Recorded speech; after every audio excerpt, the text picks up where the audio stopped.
What you were doing? Like, what your upbringing was like? Just straight up. Uh, I mean, it was me and my mama for the most part.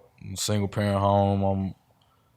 I'm, from I ain't gonna say the absolute worst of it, but I'm, from around the way. And man, I grew up smart. I tested gifted. I skipped first grade. I came up in a rough area, but I thank my mom for like putting me in better schools and whatever. Like it gave me some options. But I also came up seeing everything that it was to see. So by the time I was coming of age and could figure it out for myself, like I said, when it wasn't sports, it was a lot of other stuff. You know what I'm saying? Environmental. The neighborhood was right there. You know what I'm saying? It was, well, I'm gonna try to give me some money, kind of thing. And I say I just had a diverse upbringing. How you get into the music?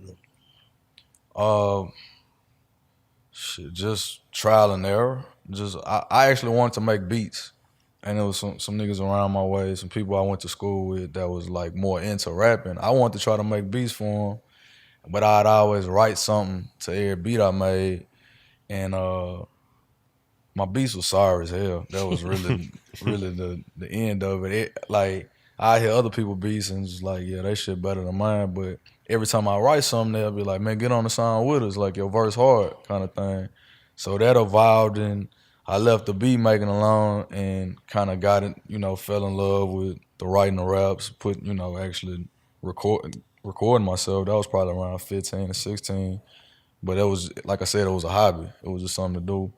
By like 18, I was trying to put the music out and get heard. And the first thing we put out just from the neighborhood, between the neighborhood and the campus, which was cross town from each other, it just kind of caught fire. Like I put out some music. 9 months later, I damn near had a deal. Oh, so yeah, when you start rapping and shit, got serious about the music, did you quit everything else cold turkey and just focus on the music, or what? Or you one foot? It was man, I was in the thick of it. My peers and my support system was, That. well, yeah, it Yeah, was yeah, yeah, that. yeah, So I was in it. You know yeah, what I'm saying? yeah, Like, yeah, but I was the rapper. yeah, yeah, You yeah, know yeah, what I yeah, yeah, mean? yeah, yeah, yeah, So yeah, it's one of them things, like you in it whether you choose to be in it or yeah, yeah, not. yeah. I get what you're saying. Yeah, All the way up to probably I got accomplished enough to be able to separate myself from it. But early on, it was when I dropped that first tape and we could get $5 and $10 a CD, and I'm going home with money in my pocket off the CDs. Right, it was an instant decision. Like I'd rather hustle this. yeah, But everything else is the same environment. It's like, cause it's gonna slow up, and But I had a partner that told me, I can remember losing all my money shooting dice, and and I'm like, front me something, you know what I'm saying? Just put me back in the game, kind of thing. And he shot off on me. Was like, man, nigga, you need to get some more CDs. It's like, fuck that, you need to get some CDs. And I'm like, and I was hot, cause I'm trying to get back instantly. But it was like the advice, the gravity of advice was so real.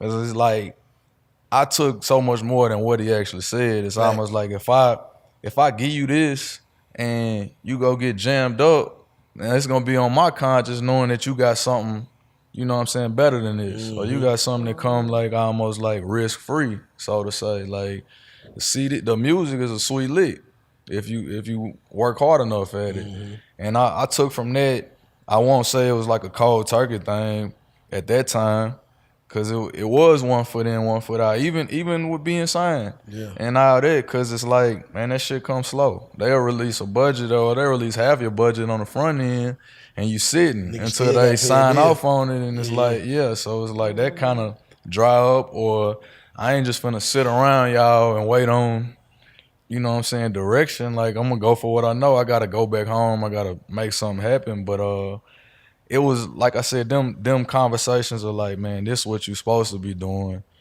Kept me, you know what I'm saying, in gear with that. And What's the first city that picked up on you heavy, like outside of your city? Memphis, Tennessee. It's like 2.5 hours from Nashville. And like I said, the first person to reach out was Yo Gotti. Well, this is why I was still in college.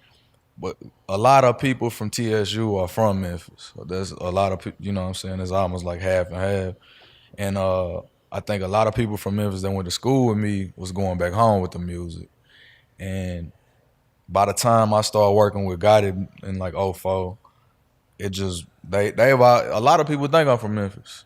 You know, I seen Memphis artists make top 5 lists and have me in it, which is crazy to me. I'm like, I ain't even from there, but a lot of people from other places, like I've been on the West Coast, like, yeah, you from Memphis, and I'm like, that's just how much they embrace me down there. You know, when I was working music and radio, I had songs go #1 back to back on both stations there, like from you know, street level, radio, everything. Like they always took to my music and always treated me like they own. So yeah, Memphis was definitely the first, and still to this day, it's just like second home type of time. Yeah.